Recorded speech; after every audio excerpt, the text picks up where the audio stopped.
everyone, this is Leona at Leona Paints, and today I'm going to talk to you about what supplies you will need to start drawing and painting. Or painting, you don't have to be able to draw. You can transfer an image to your drawing paper. So first I want to talk to you about supplies, okay? Now, I'm sure you all know about canvases. They look something like this. This is a flat board canvas. It's a little cheaper than a regular stretched canvas, and a stretched canvas looks like this. Same thing, only it's stretched around wood, so that's why they call it stretched canvas. Okay, so you got your stretched canvas, you got your canvas board, but if you're just starting to learn to paint, my suggestion is to use watercolor paper. It's cheaper. It's usually about 25 pages per tablet. It only costs maybe about $5 for the whole tablet. And if you're just starting out and don't want to do a great big painting, then just go ahead and cut them into pieces and do smaller ones. So that way you have a lot to work with, and you don't have to worry about expenses. So I'm just going to take some little pieces here. So that's what we need as far as supplies. As far as what you're going to paint on, you know, there's all those paint palettes that you see the professional artists use, but you don't need that. You don't need one of those fancy things. All you need is a styrofoam plate, or you could use a piece of foil, or you can use a paper plate, but I don't suggest it because the paint soaks into it and you'd just be wasting paint. So just get yourself some styrofoam plates, okay?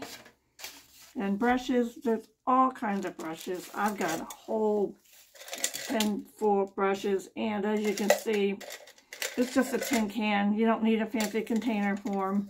So I just pick out what I think might work for me. I know a little bit about them because I've been painting for a while, but don't worry about whatever works for you. I suggest to go to the Dollar Tree and get a pack of brushes like this. There's 2 in there. It's only $1, and you've got a flat, it's called a flat brush, and you've got a detail brush there. And then maybe go buy a pack of mixed brushes. If you buy individual brushes, different sizes, they cost a lot more. So that's why they sell packs of multiple different brushes. So, you know, whatever works. I mean, they're good. Certain brushes are good for certain types of strokes and everything. But when it comes down to it, whatever you feel comfortable using, you'll figure it out, and we'll just, you know, there might be certain brushes that I'll tell you to use if I'm painting something, but this is basically what you need to get started. So, and then there's another brush that you could get. It's called a chip brush. It's very cheap. It only costs about $1 maybe even less. And this is for if you're going to do a big painting or have a big area to cover, like the sky, the background, or something big like that. So, you can get that if you want. So, that don't cost much. Okay, and then you also want to have some paper towels on hand in case you get stuff on you or your hand. You can, and it's also to help clean your brushes off in between the different colors that you use. Okay, and then another thing you might need is, I suggest a pack of baby wipes. They're already wet. They clean things off your hands real easy, and they're good also for wiping your brushes off if you want to get them more of the paint off and it's not quite as wet. Or you can use both that plus water, and when you get water for your brushes, again, you could use a tin can. You can use a cup. If you're going to use a cup, though, be careful, because if you bump into it, you're going to spill water all over the place. Okay, so I'm going to start with just some pieces of watercolor paper. And all I'm going to do is, before you start painting, you want to have an idea of what you're going to paint. You could just start with colors and start painting. with any brush, and that's fine. I do that sometimes. Or if you have an idea of what you want to paint. So today I'm just going to do a simple drawing and do a little bit of painting, and that'll be it for today. Paints I use, there's Apple Barrel you can get at Walmart or Michael's, and that's one of the cheaper ones. It's still good paint though. It's only about 59 cents a bottle. You want to make sure you have the basics, red, white, and blue. You want to make sure you have white and black. You'll use them a lot, so I always have a big bottle. Okay, and then if you want, and you know what colors you want, you can, or you know what image you're going to be drawing, you can go to the store, craft store, and you can get paints that already have colors that you want, so you don't have to mix anything. Let's say you're going to do water for the ocean or whatever, the sea, and there's this blue-green color that you can get, and there's different brands, but, you know, as long as the color looks like what you want. But if you don't know how to mix your colors to make the color that you want, then you can just go look and pick out and find the color that you want, and just buy a bottle already pre-mixed.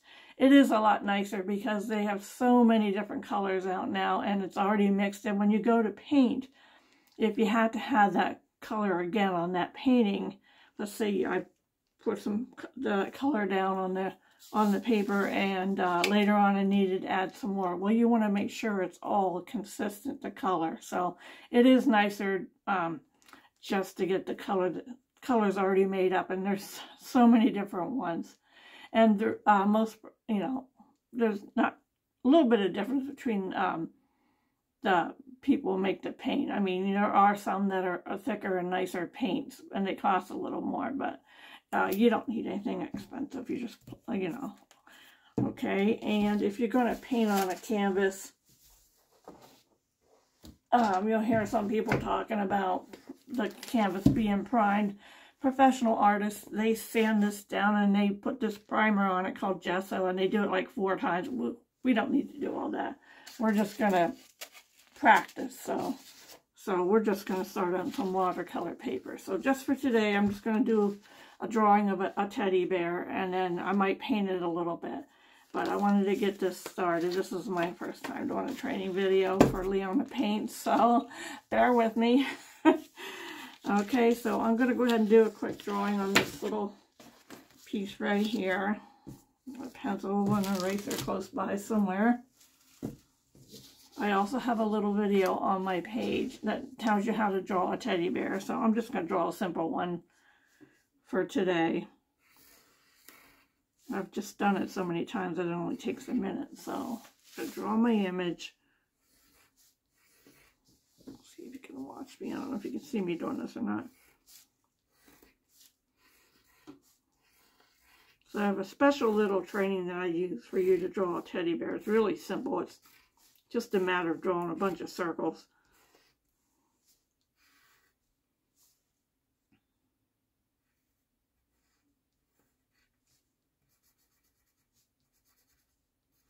Alright, almost done. This isn't even that big, so.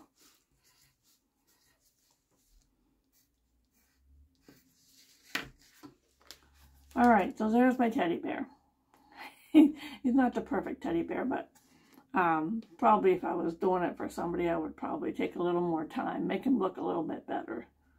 Okay, so there's your teddy bear. And let's see.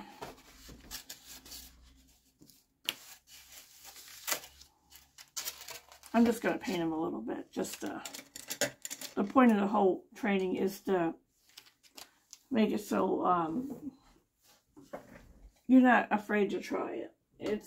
You can't hurt anything. It's a lot of fun, and you don't have to draw a straight line.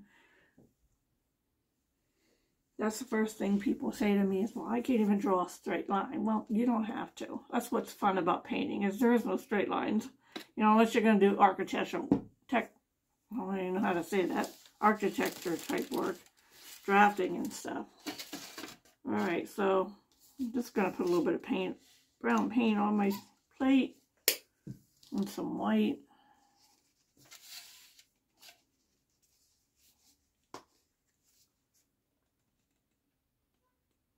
one thing that makes it easier for people to do when they're first starting to paint is you can take a marker, which I had mine close by. Let's see if I can find it.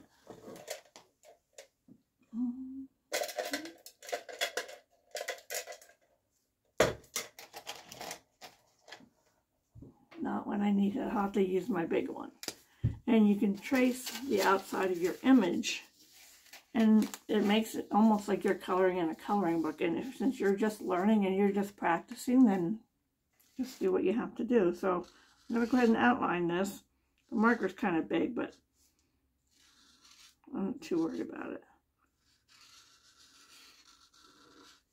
So I always say if you can color in a coloring book, you can paint. So don't be afraid to try it.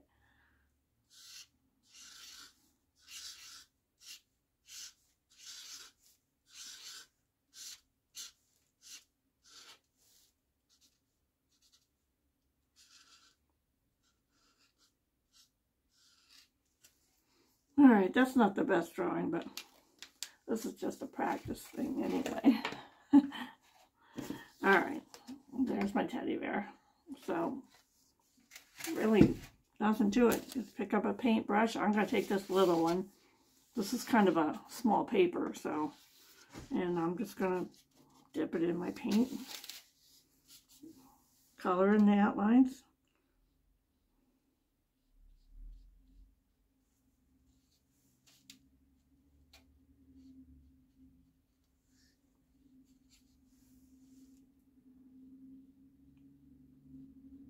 Now you can't hurt anything. I'm using acrylic paints and they dry real easy. They're real easy to clean up. They come off with water. And if you make a mistake, what you do is let the paint dry. And unless you're using painting in something black, you can pretty much go back over it with white paint.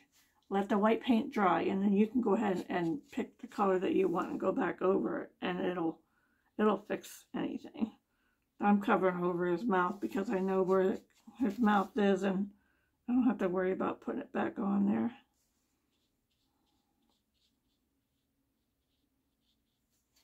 Don't have to worry about staying in the lines because it is a painting and you can always add lines when you're done, especially if it's outlined in black.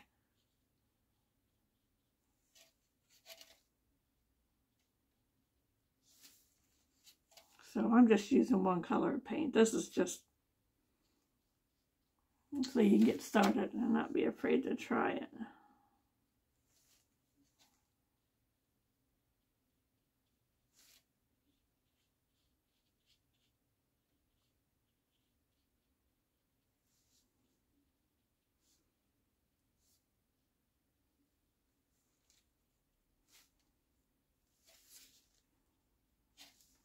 So I've taken brown paint and I've filled in my teddy bear.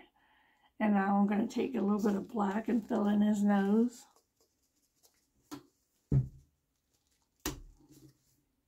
Any drawings that I have on my page that I put on there, I'll put some on there for you to use that you can use to trace onto some watercolor paper if you want to try. If you want something, I learned to draw using coloring pages because if you notice some of the kids' coloring books for smaller kids, the pages and the drawings are pretty simple. So by looking at those coloring books, I learned how to do easier drawings. And so if you can't draw, then just you can either take it and trace it. Now you want something that you have permission to copy. If not, if you have a photo of yourself of something that you want to do, there's lots of free sites online that will trace it for you. And then you can just print it out and trace it. Let's say you want to do a painting of your dog. You can just take a photo of your dog, get a good photo, upload it online, and then just find one of those sites. I use a paid site called PicMonkey.com, and it's just one of the luxuries that I afford myself because I use it every day. There are so many different things that I can do with it, and it's just a great site. But there's a lot of free ones that you can use.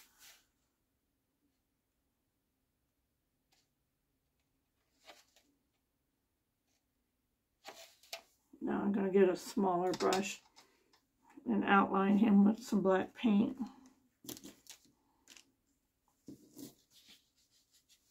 Since I got brown on him. He doesn't have to be outlined.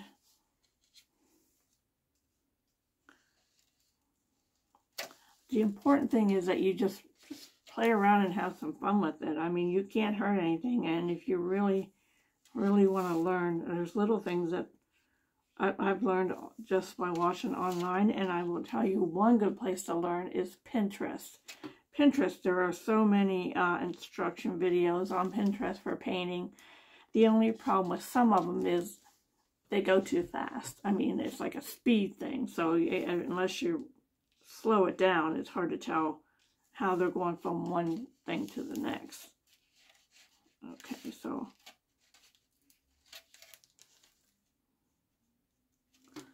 for right now, this is my teddy bear. He's not real pretty looking, but I'm going to add some more paint to him. One way you can add some shadows and some texture to him is wait until he dries. And I don't have a lot of time to wait until he dries, but you can take, after he dries, you can take some white paint. And what you're going to do is you're going to just put little lines on him with the white paint. Not too much paint. I got some black on my paintbrush still. And you're just going to put little marks on them. I'll show you as soon as I start it.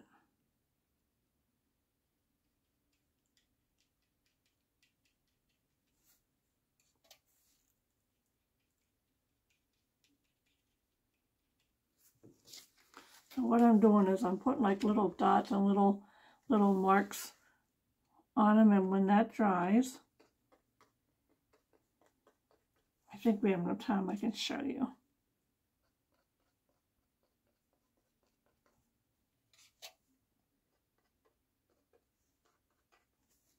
Trying to make them fuzzy looking.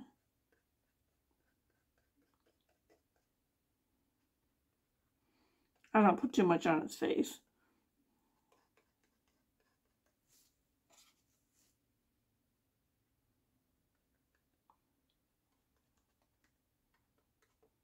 The point of the white lines is so when it dries, you can go back over it with another color.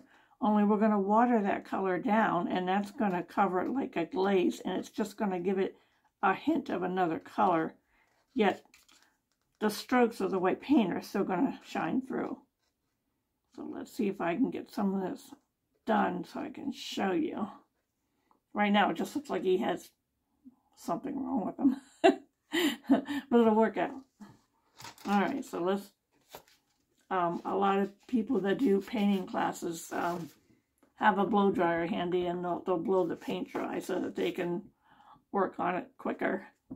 Alright, so let's see if I can do this even though it's not quite dry.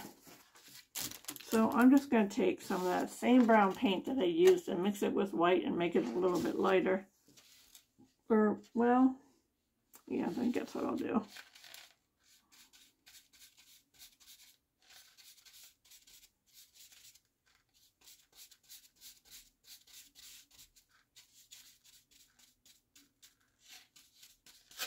So I mixed up just a lighter version of the brown paint. It's not white, but it's not dark brown either.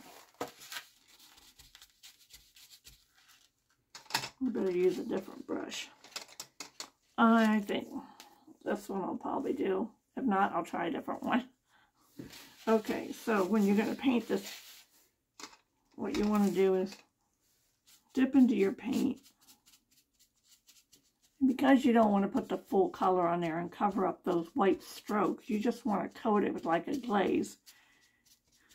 You're going to dip your paintbrush into your water and then just shake some of that water off. And then you're going to go over top of that white. Let's see if I can show you this. Oh, my paint's a little wet yet, so let's see what happens. Well, it's not too bad.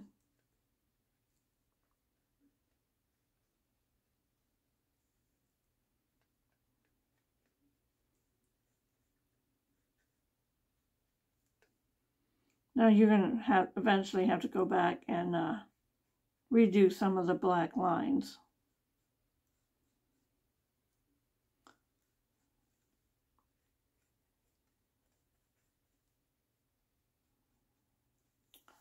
So, I don't know if you can see that or not, but if you look, you can still see the marks from the white paint, but at the same time, it's starting to get a little bit of a different color, so it's layers. And if you put too much on there, what you can do is just go back and take your dark brown, or whatever it is you have, and you can take small strokes and just go back over it a couple times, and just kind of spread it around. Just it gives it a texture to it, because, you know, teddy bears are supposed to be fuzzy, so you want to try to make them fuzzy looking.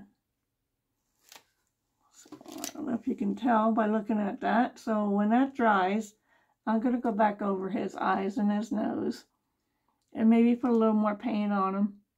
But that's one of the techniques to give, especially when you're doing animals, texture to their fur and everything. Or you can just make them a plain color. It's up to you.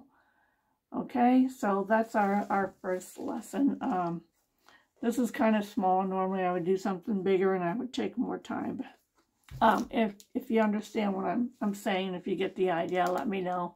This is my first video, so I wanted to pick something that was kind of simple, but went a little crazy on it. All right, so if you decide to try it, let me know and send me some pictures, okay? Alrighty, well, I'll see you the next time. Bye.